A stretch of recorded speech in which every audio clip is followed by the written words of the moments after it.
Ada buku yang praktikal ya, praktikal. Yang namanya Joshua Green. Ini udah kelihatan kan? Sudah, Ini dia. Pak. Sudah, Pak. Coba dibaca Fiscal Account and Analysis ya. Jadi chapter 4, kemudian Monetary Sector Account and Analysis ya, chapter 5, kemudian chapter 6 yang namanya Financial Flows atau Flow of Funds ya. Nah, ini ada kaitannya dengan chapter 7 Fiscal Policy ya, tapi saya syaratkan 4, 5, 6 ya yang Anda baca. Itu wajib ya. Kemudian walaupun tetap saja tidak begitu jelas ya, tetapi ini sebagai apa ya, pengantar aja ya, pengantar. Tetap saja ini harus mengulang-ulang video saya ya. Kemudian ada bagian-bagian yang bisa Anda ambil juga di, nah ini, neraca arus dana ya. Walaupun financial flows atau flow of fund itu yang diaplikasikan secara teori beda dengan ada di statistik dari BPS ini, tapi setidaknya ini berguna ya. Misalkan tabel 41 tabungan. Tabungan menurut kalian apa tuh tabungan tuh?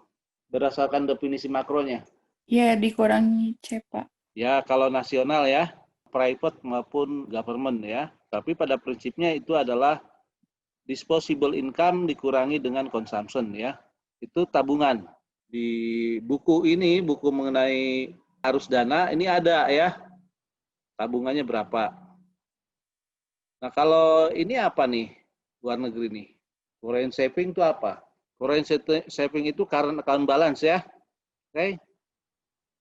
Makanya baca bukunya dulu, baca konsepnya ya. Kemudian di sini juga ada statistik mengenai investment ya. Ada investasi pemerintah ya. Government investment. Jadi, dan ini statistik ini meliputi pemerintah pusat dan provinsi dan kabupaten kota ya. Jadi kalau APBN ya kita nggak akan dapat statistik seperti ini ya. Makanya sumbernya harus agak berbeda ya. Oke ya. Ini dibaca, kemudian yang bukunya Green juga dibaca. Nah ini di bab mana? Flow of Fund. Dan kebetulan contohnya adalah Indonesia ya, tabel 61. Nah, ini Flow of Funds. Nah, bagaimana kita mengimplementasikan ini nanti akan saya terangkan. Nah, untuk sementara ini ada pertanyaan lain nggak menyangkut perkuliahan? Boleh dari topik 1 sampai yang terakhir ya, apa? Topik 4. Halo, ada pertanyaan nggak? Mungkin belum, Bapak. Kalau gitu kita langsung praktikum dengan Flow of Fund ya, atau Financial Flows. Oke, inilah yang namanya financial flows ya, supaya ini nah gitu. Nanti sambil dilihat-lihat ya dengan materi kuliahnya ya. Jadi begini, pertama yang harus Anda baca itu di buku Green ya. Ini relatif sederhana dan di kuliah sudah disampaikan dengan baik ya, yaitu sampai batas ini nih ya, yang pertama di atas. Ini dapat Anda peroleh pengetahuannya dari lecture note yang kedua dan ketiga, terutama yang ketiga ya. Kemudian yang ini, kolom 5, ini basically a balance of payment. Anda buka BOP di sini. Nah, BOP. Oke. Dan BOP itu biasanya dinyatakan dalam bentuk, khusus untuk Indonesia dinyatakan dalam bentuk US dollar. Jadi mulai dari transaksi berjalan, ya kan, ekspor impor ya komponennya, kemudian pendapatan primer dan pendapatan sekunder kita satukan menjadi net foreign factor income, disamerikan di sebelah sini. Ini summary-nya ya. Karena tidak semua statistik itu kita gunakan, hanya yang komponen-komponen besar aja ya, seperti ekspor, impor ya, dan net foreign factor income ya. Nah, kebetulan khusus untuk Indonesia, cara presentasi IMF, ekspor itu positif, impor itu negatif, ya. Jadi kebolak-balik dengan yang ada di sini, ya. Ekspor negatif, impor positif di sini, ya. Oke, paham ya? Jadi ketika Anda membaca summary di sini dan bisa Anda pelajari cara mensummarikannya. Contohnya adalah ekspor adalah penjumlahan dari ekspor barang dan ekspor jasa. Begitupun impor, impor penjumlahan dari impor barang dan impor jasa. Sekali lagi, tanda di sini berkebalikan ya. Oke. Nah, kalau yang ini untuk menghitung saving investment gap, maka sumbernya adalah dari buku ini. Ya, misalkan untuk investasi ya. Sini kan ada investasi pemerintah. Saya sudah membuat tabelnya. Ya, jadi saya import tabelnya dalam bentuk seperti ini. Ya. Saving investment, kemudian saving investment gap. Ya, kita hitung masing-masing ya. Oke, sampai ini paham nggak? Paham, Pak. Paham, Pak. Allah, Pak. Jadi Anda pelajari tabel-tabel ini ya. Jangan lupa untuk melihat sumber-sumbernya. Jadi ini dari arus dana. Kalau yang ini kolom 5, ini asalnya dari balance of payment. Di bagian ini ada yang namanya banking system. Banking system itu sumbernya adalah uang beredar. Anda tahu bahwa M2, money, broad money, itu sama dengan net foreign asset ditambah dengan net domestic asset. Net domestic asset itu, kalau Anda belajar moneter, ya, istilah dari statistik atau statistik IMF. Tapi kalau di teori, namanya adalah domestic credit.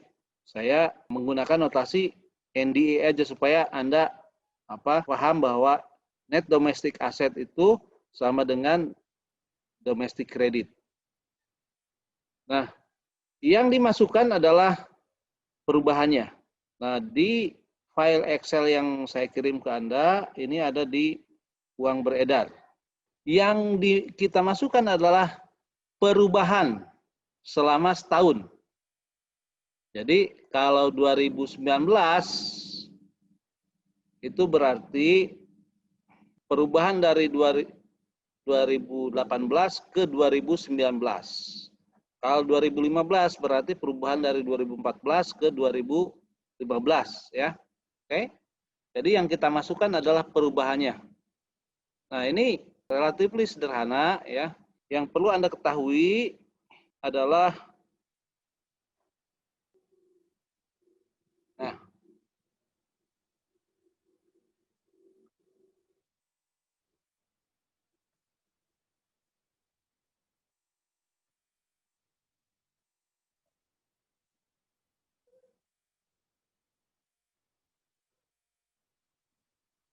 begini.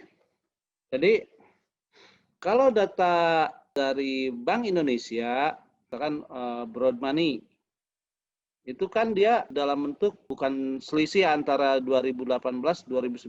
Sekali lagi yang kita masukkan adalah delta atau perubahan dari 2018 ke 2019. Sehingga kemudian di bawah ya Anda harus buat tabel, Anda harus buat seperti ini. Yang itu sama dengan, coba ya, sama dengan ini 2019 dikurangi 2018.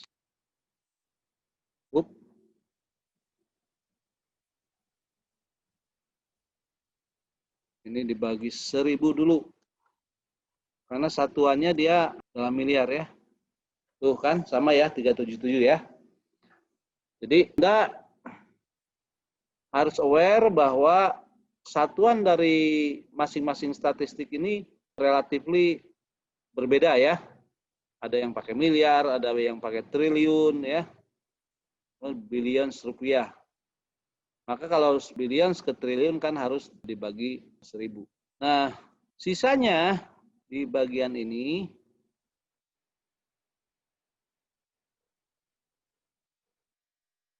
itu memerlukan perhitungan. Contohnya foreign borrowing ya.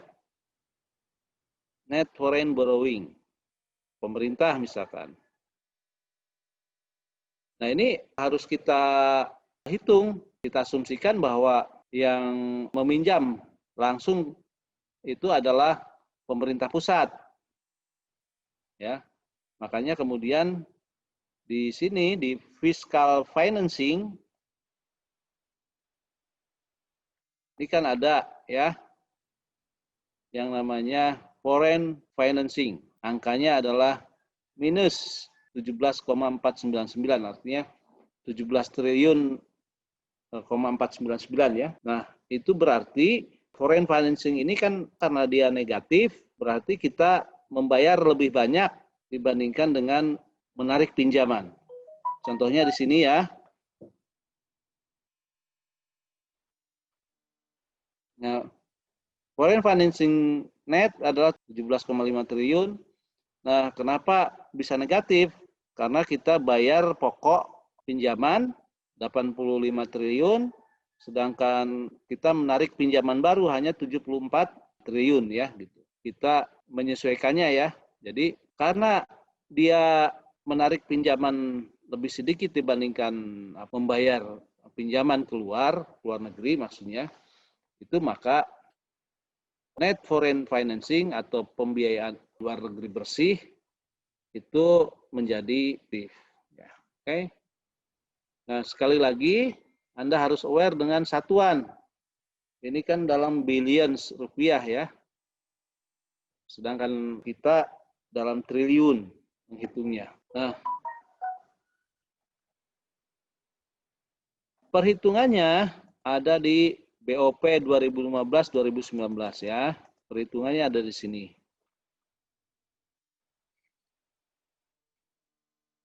Nah, ini. Jadi dari yang tadi dibagi 1000 ya. Ini kan langsung kelihatan tuh rumusnya ya. Fiscal financing dengan alamat Q40 ya kan dibagi 1000. Private financingnya berapa? Ya berarti selisih antara net foreign borrowing dengan net foreign NFB government atau pemerintah ya. Jadi statistik mengenai yang di sini NFB private ini harus kita hitung sendiri pakai logika.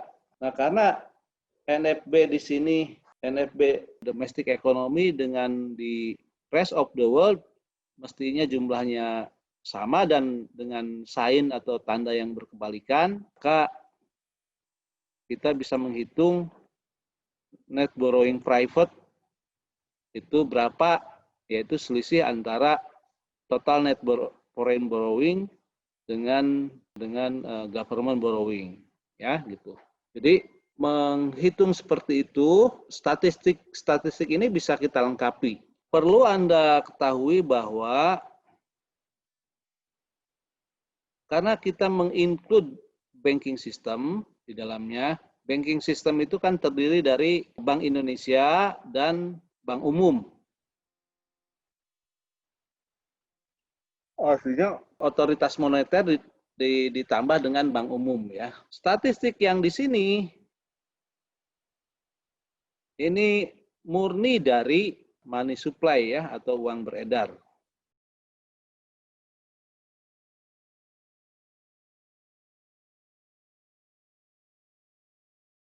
Ini kalau Anda klik folder atau sheet uang beredar, maka Anda mendapatkan statistik yang seperti ini.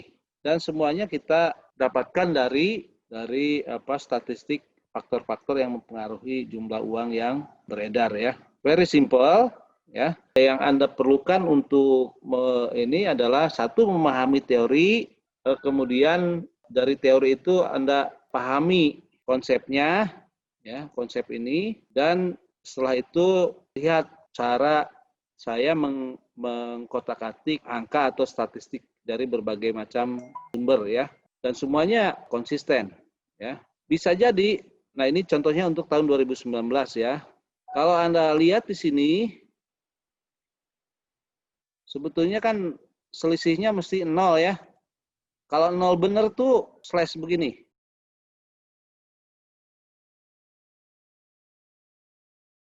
Supaya kelihatan ya. Kalau 0 tuh betul-betul seperti ini. Ya, saya tandai kuning ya. Tapi di sini selisihnya 0,00.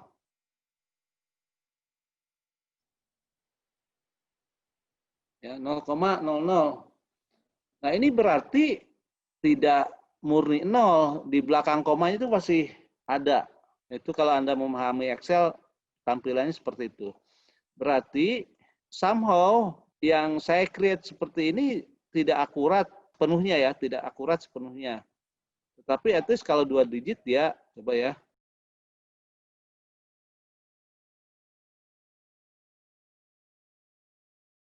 Ya, tuh ya. Nah, itu. Ada sampai berapa digit gitu. Entah saya hitung mungkin sekitar 12 digit perbedaannya ya. Tetapi pada umumnya kalau Anda lihat statistik yang nggak sampai harus seakurat seperti itu ya. Karena itu Anda mesti aware bahwa karena kita menggunakan statistik dari berbagai sumber, maka ketika data itu kita gabungkan satu persatu, ada kecenderungan, ada selisih perhitungan ya. Nah, ini contohnya lagi yang di bawah. Ya, tidak murni 0 selisihnya ya. Oke.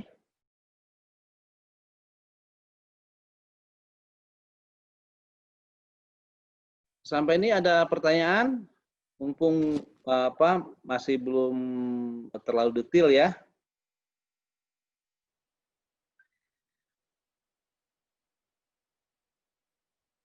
Saya mulai ya untuk yang lebih detailnya ya. Silakan Anda catat satu persatu ya. Mulai dari arus dana. Anda lihat di sini sumbernya kan datanya adalah dari arus dana M12 ya. Dalam statistik arus dana yang dipublikasikan oleh BPS, itu satuannya adalah triliun rupiah ya. Yang dimaksud dengan saving adalah disposable income dikurangi dengan consumption. Dan data mengenai consumption-nya dari mana? Data consumption-nya kita peroleh dari GDP. Satuan dalam statistik GDP ini adalah dalam miliar rupiah. Jadi kita harus aware mengenai perbedaan satuan itu ya. Jangan main hantem kromo. Nah, di sini ada pengeluaran konsumsi kan? Bahkan ada pengeluaran konsumsinya rumah tangga, LNPRT ya kan? Dan pemerintah. GDP by expenditure ya. Karena yang kita ketahui adalah saving ini disposable income minus consumption ya. Maka kita hitung dulu savingnya ya.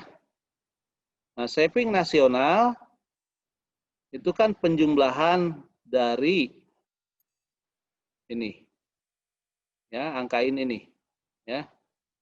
Luar negeri tentunya di-exclude ya. Oke. Harap diingat luar negeri di-exclude ya. Investmentnya dari mana? Iya, investment di data GDP nggak ada yang namanya investment, government, ya kan? Yang ada adalah investment secara total ya. Dan data mengenai investment ini kan di arus dana seperti di buku yang ini ya, itu kan ada datanya. Jadi nggak usah kembali lagi ke data GDP ya. Anda langsung peroleh dari tabel ini investasinya. Silakan Anda cek perbedaan antara yang dipresentasikan di mengenai GDP by expenditure dengan tabel yang ini ya. Oke. Nah, saya sudah mengkopinya ke tabel ini ya supaya gampang menghitung dalam Excel. Dan tentunya investment adalah penjumlahan. Ya.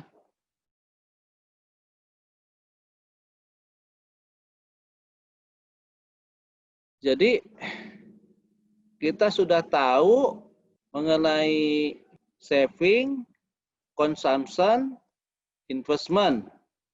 Kalau ini ya, gross disposable income kita harus hitung sendiri, yaitu karena saving itu sama dengan disposable income ya dikurangi dengan consumption, maka disposable income adalah consumption ditambah dengan saving.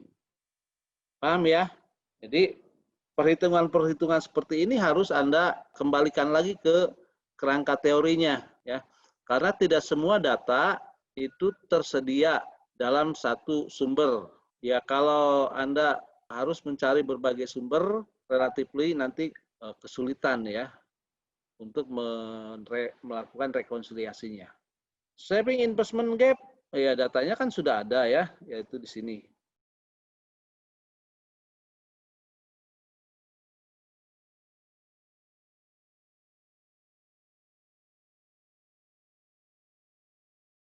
Oke, paham ya?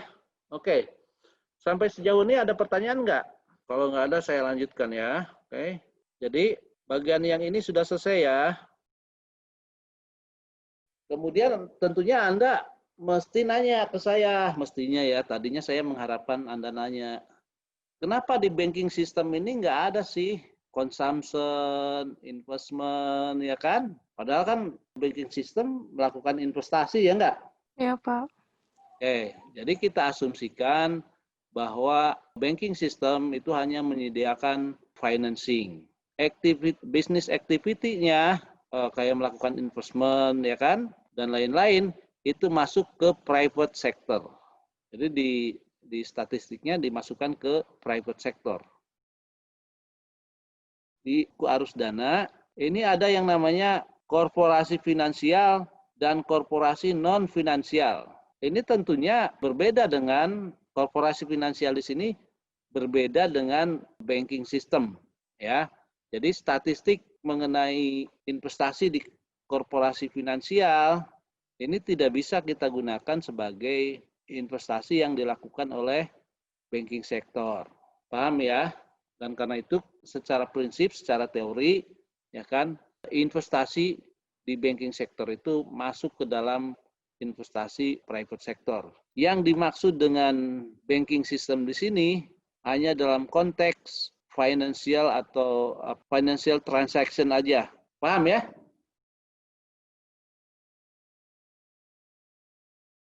Balance of payment, rest of the world, ini balance of payment ya. Sekali lagi, tadinya adalah satuannya adalah satuan US dollar. Balance of payment, satuannya adalah US dollar. USD. Sedangkan di tabel ini kan mestinya rupiah ya. Nah, karena itu kita rupiahkan. Cara merupiahkannya gimana? Sebetulnya sangat problematik ya. Problematik dan nanti akan kelihatan dari ketika memasukkan faktor balance of payment dan lain-lain, ini nanti selisihnya itu tidak persis sama dengan 0 ya, kayak selisih di sini. Ada rounding error lah ya. Cara merupiahkannya adalah supaya konsisten dengan apa? Dengan buku arus dana. Buku arus dana kan dalam rupiah ya. Supaya konsisten, maka transaksi berjalan di sini dari USD ya, US dollar itu kemudian kita rupiahkan. Jadi kita ambil data rupiah sumbernya yang dari arus dana. Jadi ini jadi anchor-nya. Ini yang dari arus dana. Yang jadi anchor ya. Yang jadi acuan. Selanjutnya bagaimana cara menghitung komponen yang lainnya? Ya tinggal pakai rumus seperti ini. Yaitu sel yang ingin dikonversi menjadi rupiah, yaitu misalkan sel C8 ya kan, dikalikan dengan rasio rupiah ke dolar. Rasio rupiah ke dolarnya itu adalah sel atasnya dibagi dengan sel yang di dolar untuk current account. Nah, apakah ini menjamin bahwa penghitungannya akurat? Akurat dalam arti kalau kita menghitung dengan satuan sesuai dengan arus dana. Tetapi kalau Anda bandingkan dengan statistik uang beredar, ada sedikit selisih ya.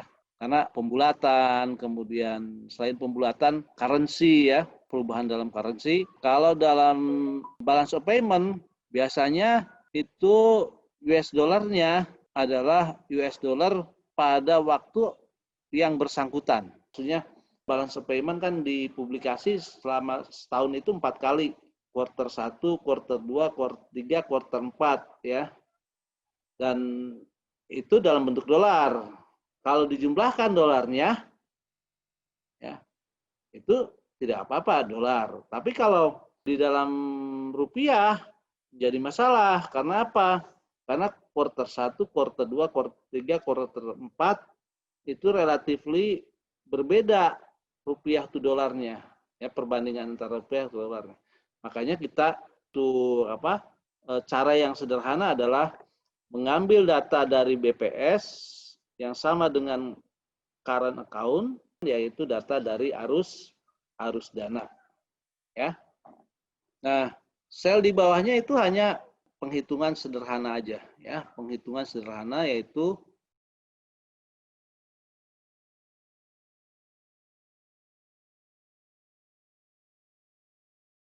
semuanya juga sederhana seperti ini ya. Oke.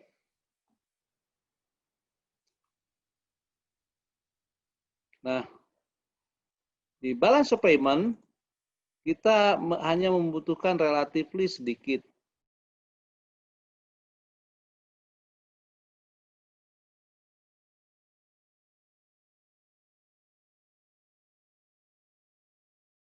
Sedikit statistik, yaitu ekspor, import, trade balance kita hitung sendiri ya, yaitu ekspor minus import, dan kalau di sini sudah negatif kan, ya, makanya kita menambahkannya.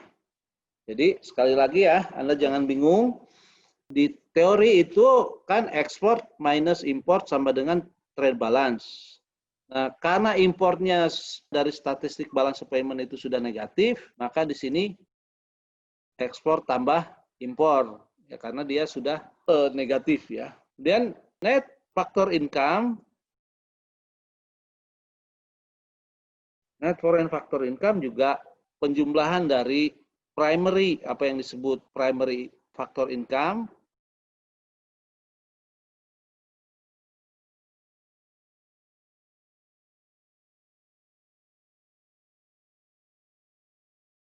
pendapatan primer dan pendapatan sekunder. Ini tinggal dijumlahkan aja. Pendapatan primer dan pendapatan sekunder. Nanti itu kita namakan sebagai net foreign factor income. Current account tentunya Anda sudah tahu definisinya, yaitu trade balance ditambah net foreign factor income. Karena net foreign factor income ini ditandai negatif ya. Ini penjumlahan aja sebetulnya. Current account adalah penjumlahan dari trade balance ditambah dengan net foreign factor income. Nah, sekali lagi, apa yang dimaksud dengan net foreign factor income? Yaitu pendapatan faktor dikurangi dengan, kalau secara teoretik ya, pendapatan faktor dikurangi dengan pengeluaran faktor. Apa sih yang dimaksud dengan pendapatan faktor? Ada berbagai jenis ya pengeluaran faktor, misalkan ya kita mulai dari pendapatan dulu ya. Pendapatan faktor adalah pendapatan dari labor yang bekerja di luar negeri, yaitu TKI ya gitu. Kedua, pendapatan kalau kita invest di luar negeri adalah pendapatan dari stok dividen ya, dari dividennya. Tapi bukan dari perubahan harga stoknya ya, tapi dividen kalau kita investasi di luar. Yang ketiga, kalau kita meminjamkan uang ke pihak luar negeri, maka kita mendapat bunga. Begitupun pengeluaran faktor. Pengeluaran faktor itu ya kita membayar expatriate ya, apakah itu tenaga kerja dari Cina, dari Jepang, dari Korea, dari Amerika, kan banyak yang bekerja di Indonesia. Ya, kita berarti membayar mereka, itu kita sebut pengeluaran faktor tenaga kerja. Kemudian kita juga membayar bunga atas utang luar negeri kita, baik swasta maupun pemerintah.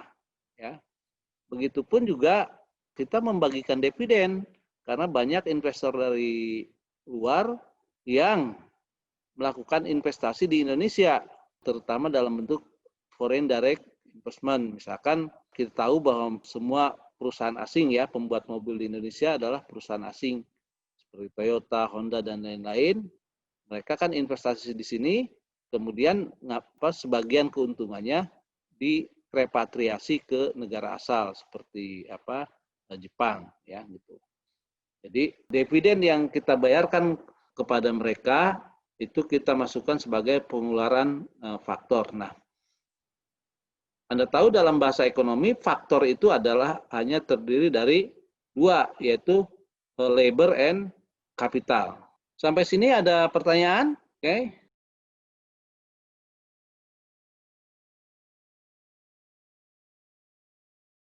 Data mengenai FDI, Foreign Direct Investment, itu kan langsung statistiknya ada ya, Foreign Direct Investment. Kemudian net error and omission juga ada. Net error and omission juga ada. Balance of payment juga ada. Yang tidak ada adalah net foreign borrowing. Makanya net foreign borrowing adalah balance of payment yang ini dikurangi dengan net error and omission yang ini dikurangi FDI dikurangi dengan current account. Net foreign borrowing itu diasumsikan sebagai residual atau kita hitung sebagai sisaan ya, atau selisih dari balance of payment ya kan, kurangi net error omission, dikurangi FDI, dikurangi current account. Nah, ini rumusnya seperti ini ya. Oke, paham ya? Jadi hanya satu statistik saja yang kita harus hitung ya. Karena semua informasi yang lain sudah tersedia. Nah, yang dimaksud balance of payment apa? Di sini dalam statistik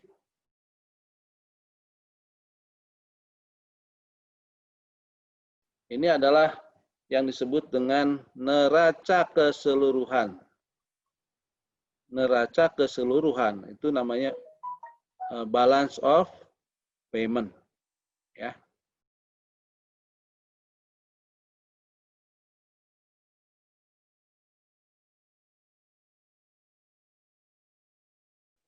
Bapak, ingin nanya Pak, mungkin antara saya mungkin sudah terlewat itu, bagaimana ingin memastikan Pak kenapa net foreign factor income itu menjadi notasinya negatif Pak dalam perhitungan current account?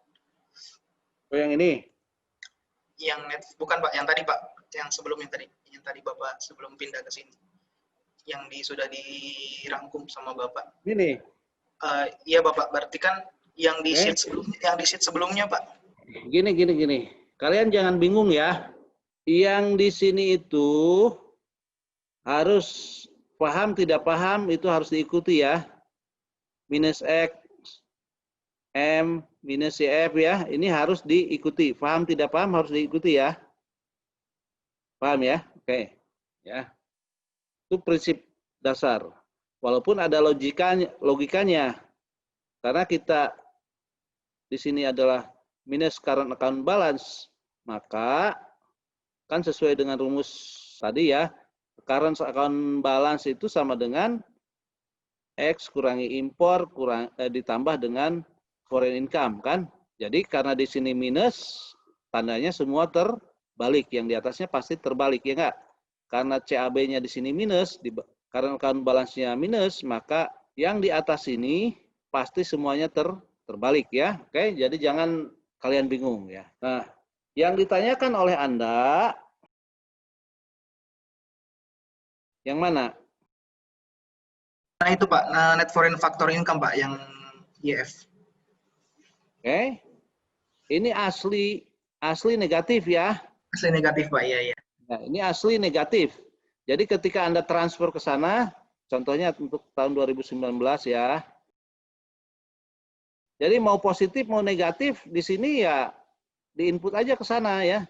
Ini adalah 36 minus 36963 ya. Pasti di sini adalah positif. Nah, tuh. Ya positif ya. Iya Bapak, baik. Oke. Nah, mungkin yang pengen kamu tanyakan artinya apa? Gitu ya? Betul Bapak definisinya, karena kan yang kita tahu kan tertulis income ya Pak, sebuah pendapatan yang notabene itu kan. Nah, kalau net foreign factor income negatif atau positif dulu lah ya. Positif dulu. Taruhlah kita asumsikan sederhananya begini ya. Sederhananya begini. Tidak ada utang luar negeri, tidak ada investasi asing di Indonesia misalkan gitu loh ya. Jadi kapital itu nggak ada ya, unsur pendapatan dan pengeluaran kapital itu taruhlah tidak ada. Yang ada hanya pendapatan dan pengeluaran untuk labor, TKI dan TKA. Ya kan? Kalau TKI itu kan berarti income, ya enggak? Kalau TKA itu berarti pengeluaran. Paham ya? Kalau positif berarti penghasilan dari TKI lebih besar dibandingkan dengan pengeluaran terhadap TKA. Nah, kalau positif. Kalau negatif berarti pengeluaran TKA lebih besar dari income dari TKI. Paham? Baik Bapak, paham ya? baik. Paham Bapak, terima kasih. Oke. Nah, kalau di sini bukan hanya TKI TKA ya kan? Ada dividen, ada bayaran bunga utang ya kan? Kita kan banyak utang tuh keluar ya kan gitu. Nah, makanya kemudian ini negatif ya. Paham ya? Baik Bapak, terima kasih Bapak. Ada lagi? Nah, setelah itu bagian ini sudah selesai ya. Di bagian ini sampai bawah ini sangat akurat ya karena sumbernya hanya satu statistik ya. Kalau yang ini tidak terlalu akurat karena sumbernya dua ya kan. Satu yang crossing kan, ya enggak? Satu yang ini balance of payment ya kan. Yang lainnya adalah dari arus dana. Ya, dari arus dana. Makanya kemudian tidak terlalu akurat ya. Oke. Jadi paham ya? Berikutnya adalah, nah ini Anda harus tahu ceritanya dulu ya. Balance of payment itu akan mempengaruhi money supply. Melalui apa? Melalui perubahan dalam net foreign asset. NFA di sini adalah sama dengan balance of payment. Ya. Jadi kalau balance of payment-nya positif, maka net foreign asset mestinya bertambah. Nah, hati-hati ya dengan pengertiannya ya. Oke, sekali lagi ya. Kalau balance of payment-nya positif, berarti net foreign asset kita bertambah. Dalam bentuk apa? Dalam bentuk cadangan devisa. Cadangan devisa kan dalam bentuk gold, emas, dalam bentuk surat utang pemerintah Amerika, pemerintah Jepang, pemerintah Inggris dan lain-lain ya. Atau dalam bentuk berbagai macam surat berharga yang aman dari pemerintah asing ya, pemerintah luar negeri. Jadi kalau balance of payment-nya itu positif, maka cadangan devisa bertambah.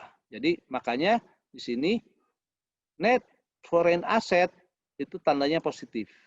Nah, kenapa yang di sebelah kiri ini negatif? Anda kan bertanya, ya karena memang ini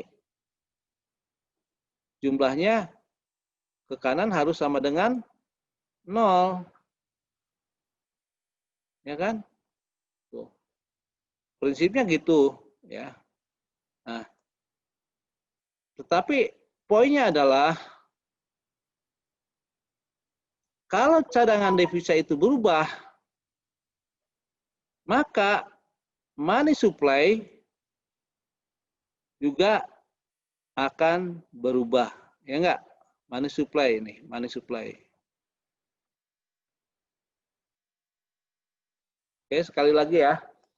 Kalau foreign asset itu berubah, maka money supply akan berubah. Oke, money supply itu komponennya apa sih? Komponen dari money supply adalah NFE ditambah dengan NDA. Ya. NFE ditambah dengan NDA. Nah, yang ini adalah yang dinamakan selisih statistik ya, statistical discrepancy. Kenapa ada selisih statistik seperti ini? Karena kita sekali lagi ya, kita menggunakan dua statistik, yaitu balance of payment di sini yang mempengaruhi net foreign asset, ya kan? Kemudian statistik jumlah uang beredar sini. Makanya ada diskrepansi. Ada apa? Ada selisih statistik. Paham ya?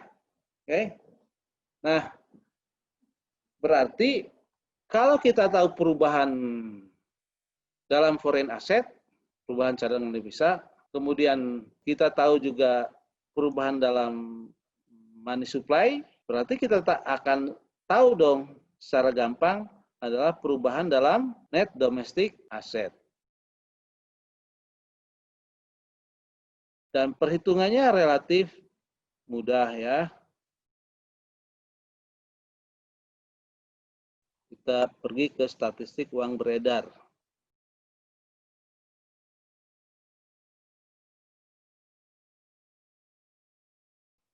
M2 sudah pasti ada datanya. NFE sudah pasti ada datanya. Ya. NDA sudah pasti ada datanya. Nah, perlu Anda ketahui, NDA kan dibagi dua. Ya, yaitu NDA government dan NDA private. Jadi, net domestic asset government dari sisi perbankan seperti ini ya. Pemerintah itu kan punya rekening di bank. Dan kadangkala juga itu terjadi fluktuasi. Rekeningnya bisa rekening PAN dan rekening pinjaman. Yang kita hitung adalah netonya. Dan lebih spesifik lagi adalah perubahan netonya, perubahan saldonya. Jadi kalau perubahan saldonya itu positif, 7528 gitu, berarti tagihan kepada pemerintah itu bertambah dibandingkan dengan tahun sebelumnya. Karena kita menghitung selisih dengan tahun sebelumnya ya. Jadi tagihan pemerintah naik dari tahun sebelumnya. Misalkan 2015 ya, tagihan terhadap pemerintah itu naik 75 triliun lebih tinggi dibandingkan 2014. Begitupun juga net domestic asset atau net domestic credit kepada private sector ini berarti naik 230 triliun dibandingkan dengan tahun 2014. Nah, perlu Anda ketahui bahwa cara menghitung net domestic asset untuk private itu secara lebih mudah karena kita sudah mengetahui net domestic asset total dan net domestic asset government, maka net domestic asset private adalah net domestic total dikurangi dengan net domestic untuk government, ya. Apa sih yang dimaksud dengan net domestic asset? Pergi ke sini, ya, yaitu faktor-faktor yang mempengaruhi uang beredar. Nah, kalau aktiva luar negeri bersih, itu berarti apa? Dia adalah net foreign asset, ya kan?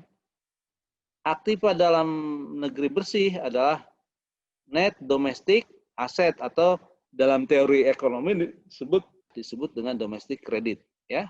Nah, di sini ada komponen tagihan bersih kepada pemerintah, net claims on central government, ya. Nah, mestinya kita punya statistiknya itu tidak hanya ke pemerintah pusat, tetapi digabungkan secara terkonsolidasi dengan pemerintah daerah, provinsi, kabupaten, dan kota, ya kan? Nah, statistik ini sementara tidak ada. Jadi kita asumsikan, ini asumsi saja ya, asumsi saja walaupun tidak betul. Nah, ini sudah termasuk di dalamnya adalah tagihan kepada pemerintah daerah, ya. Kita asumsikan saja walaupun tidak betul ya.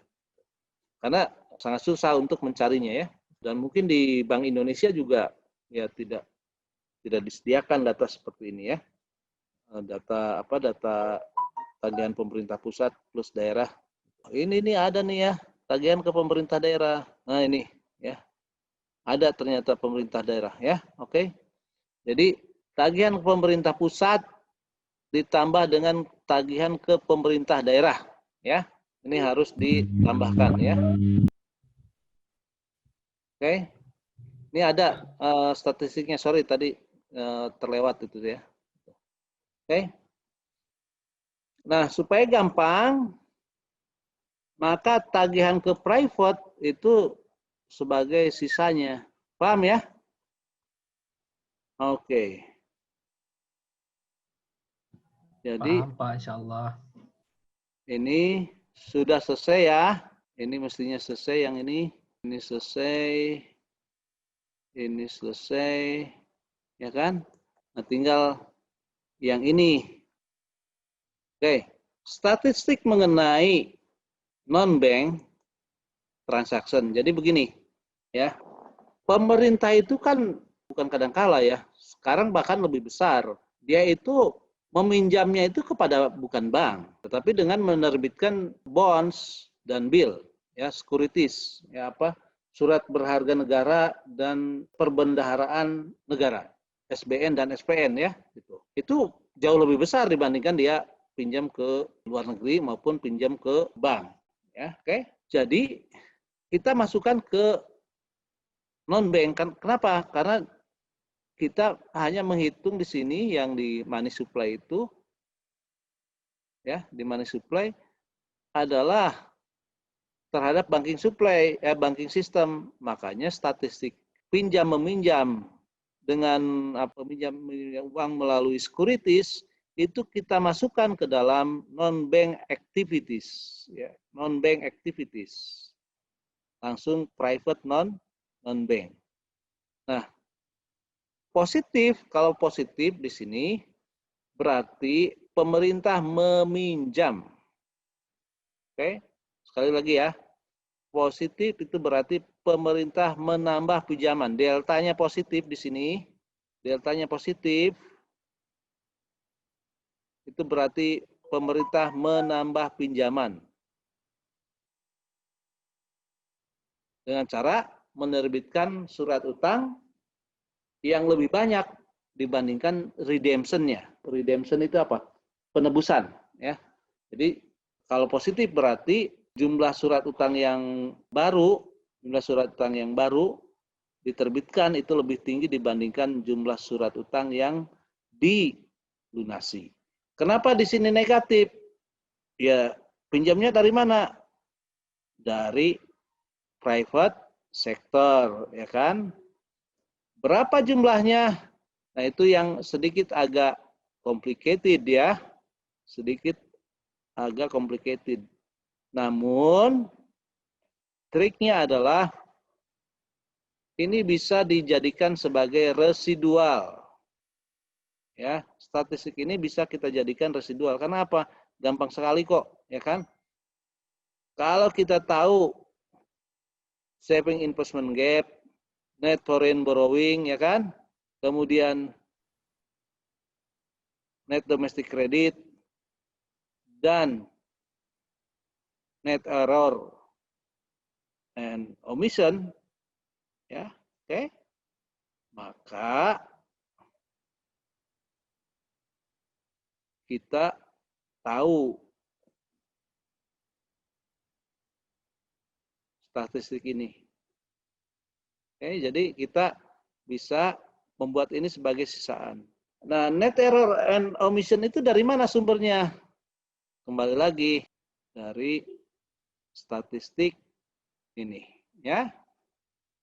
Dan ini ada di tabel, sorry ya, tabelnya adalah page 98 ya. Saya contohkan di sini kan ada net error omission ya. Jadi kita pakai yang ini. Rest of the world misalkan ya. Kemudian di sini ada total ekonomi ya kan. Ini jumlahnya sama ya. Hanya berkebalikan tanda ya. Net error omission. Jadi lihat tabel halaman 98, 97, 98 ya. Untuk cari net error omission yang sesuai dengan balance of payment. Dan untuk pemerintah dan private di situ ada statistiknya ya. Oke. Nah, saya tunjukin.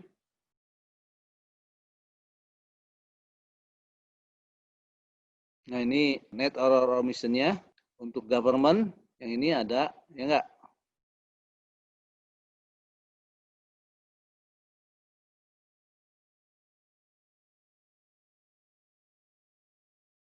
Banking system ini dihitung. Hitungnya dari mana? Oke, ya nanti kita terangin. Yang private juga dihitung, ya. Nah, hitungnya adalah selisih antara total net error omission dengan ya dua di atas ini ya. Dua di atas ini. Oke. Oke. Nah, di banking system seperti saya terangkan dari awal, net error and omission itu terjadi karena ada selisih pencatatan di BOP dan uang beredar. Kenapa ada selisih? Pertama, kita menggunakan dua statistik yang berbeda. Yang kedua, karena kita mengkonversi dari rupiah, dari dolar menjadi rupiah. Nah, tidak selamanya itu bisa konsisten. Ya, terutama karena kita biasanya menggunakan dolar to rupiahnya tuh kalau di BPS pakai average, kalau di Bank Indonesia kita memakai last period, artinya kalau quarter 1 misalkan last periodnya adalah bulan 3, quarter 2 bulan 6, quarter 4 bulan 12 gitu. Itu perbedaan-perbedaan seperti itu mengakibatkan terjadi selisih ya, dan selisihnya bisa cukup besar. Konversi dolar ke rupiah ya. Karena itu di banking system ini ya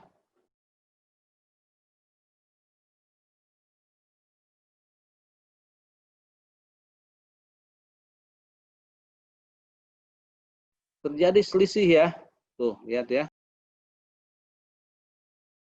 Contohnya adalah di NFE, ini kan tercatat di money supply ya.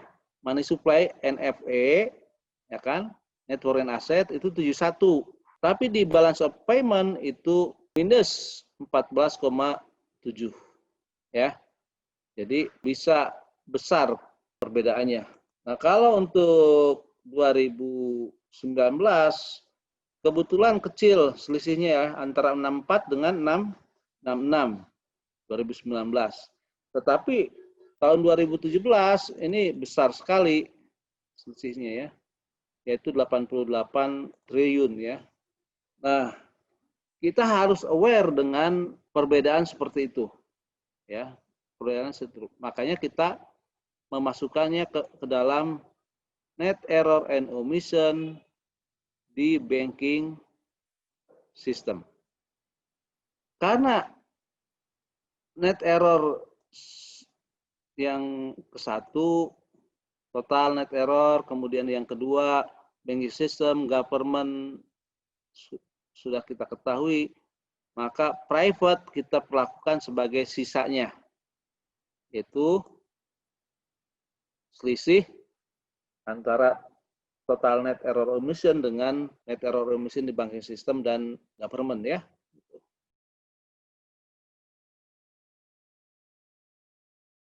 Nah, karena kita sudah tahu yang bagian ini dan juga yang ini, maka non-bank borrowing atau pinjaman non-bank atau non-bank financing bisa kita ketahui sebagai selisihnya. Jadi kita bisa hitung karena jumlah satu kolom ini sama dengan 0, maka kita bisa hitung net non-bank borrowing, perubahan non-bank borrowing, ini harus sama dengan saving investment gap dikurangi net foreign borrowing, dikurangi net domestic asset, dikurangi dengan net error omission. Oke, kita lihat ya hitungannya ya. NFB government berapa? Non-bank borrowing.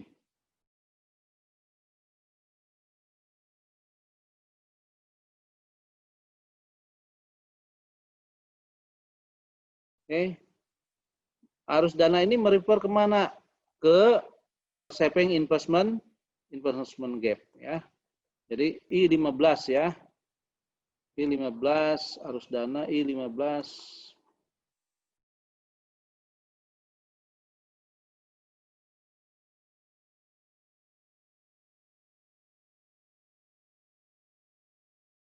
saving investment gap 310 ya.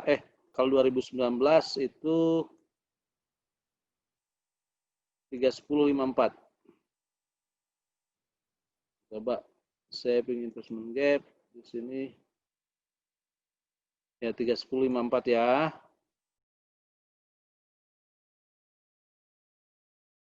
Non-bank financing bisa kita keluar dengan rumus ini, ya kan? Konsepnya adalah selisih antara BOP, selisih antara current account balance atau selisih antara saving investment gap dengan berbagai komponen yang ada di sini.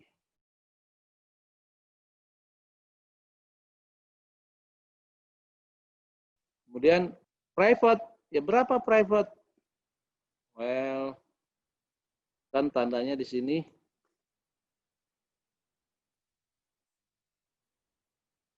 berkebalikan ya.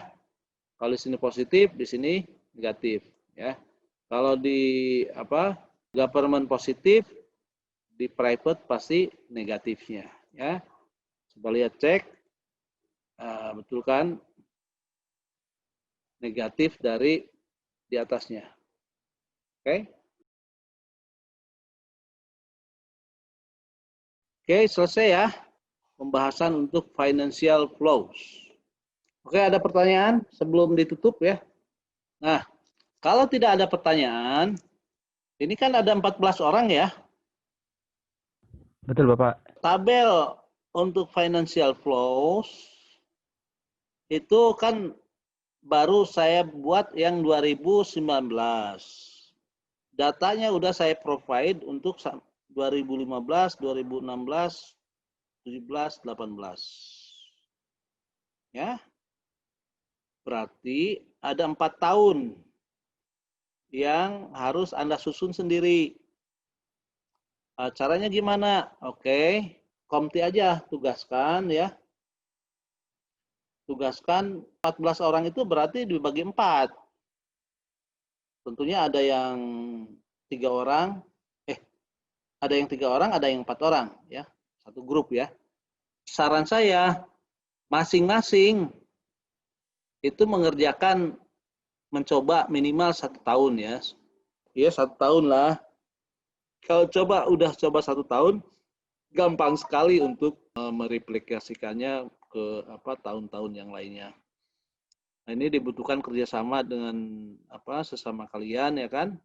Tetapi di dalam grup itu sendiri, saya sarankan untuk mencoba sendiri-sendiri. Kemudian di dalam grup itu ditempurkan tuh ya, siapa yang benar, siapa yang salah. Kira-kira begitu. Didiskusikan di antara kalian ya.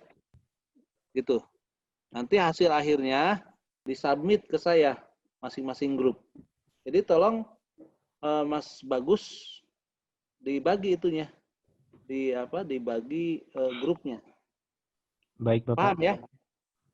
Itu. Paham. Khusus untuk 2015, 16, 17, 18. 4 tahun. Bikin tabel kayak gini. Financial flows. Nah, nanti interpretasinya itu menjadi tugas grup. Nah, cara interpretasinya nanti minggu depan saya akan ajarkan cara interpretasinya. Dan karena interpretasinya juga agak jelimet ya, dan lebih enak dari tahun ke tahun ya interpretasinya itu. Makanya setelah semuanya terkumpul 4 tabel gitu ya, 4 tabel, 5 tabel ya, kita analisis seriesnya. Nanti Anda menganalisis atau memberikan ulasan singkat untuk masing-masing tahun. Tolong diselesaikan dalam 3 hari ya. Oke semuanya ya. Kalau nggak ada pertanyaan lagi, saya tutup ya. Baik, Bapak. Baik, Bapak. Oke. Enggak, assalamualaikum. Terima kasih. Waalaikumsalam. Waalaikumsalam warahmatullahi wabarakatuh. Terima kasih, Pak. Terima kasih, Bapak.